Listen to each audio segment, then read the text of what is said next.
me a sense of, as I've been thinking about the GOP debate, the previous one, we've got a new one coming up. I've been fascinated with the rhetoric of the campaign. I think of you as an expert on rhetoric. Let's start with the fact that Ron DeSantis is using a lot of language that has been extremely effective for President Trump, seems to be falling flat for him. Do you have any thoughts as to why? I think it's the delivery, even more than the rhetoric. I was at the first presidential debate in Milwaukee, and I was shocked at how negative the crowd was, and they were booing repeatedly during the 2 hours. And it was very upsetting to me because the next debate is going to be in Ronald Reagan's library. And Reagan was the gentleman who said Republicans should not behave this way. The famous 11th commandment, thou shalt not criticize another Republican.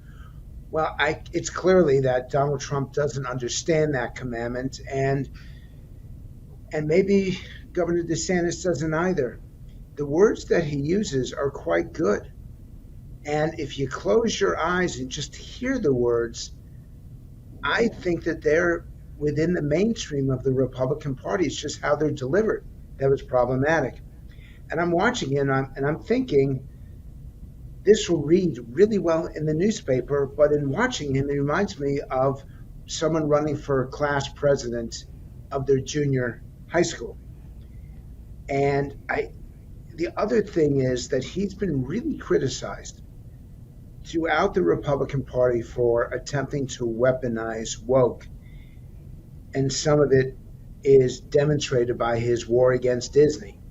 And that regardless of whether you love or hate Disney, it's just the idea that a Republican governor is attacking a successful employer in your state just does not sit well with people. And I think that the Disney battle with him really hurt him, and Trump's just tearing him apart every single day. Look, there's not many people who can stand up to Donald Trump, and at this point, Governor DeSantis has not done so successfully. So it's really not the anti-woke, because that still seems to play very well. It's the fact that he is going after Disney, which most people choose not to vilify for a number of reasons, including who doesn't love Disney? Well, this is a business program.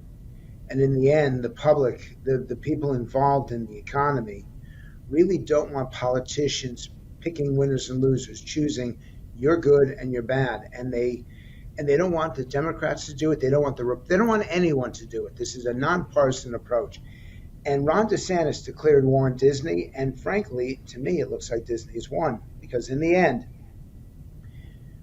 what is the least popular in this country is a politician playing politics to help themselves rise up the political ladder.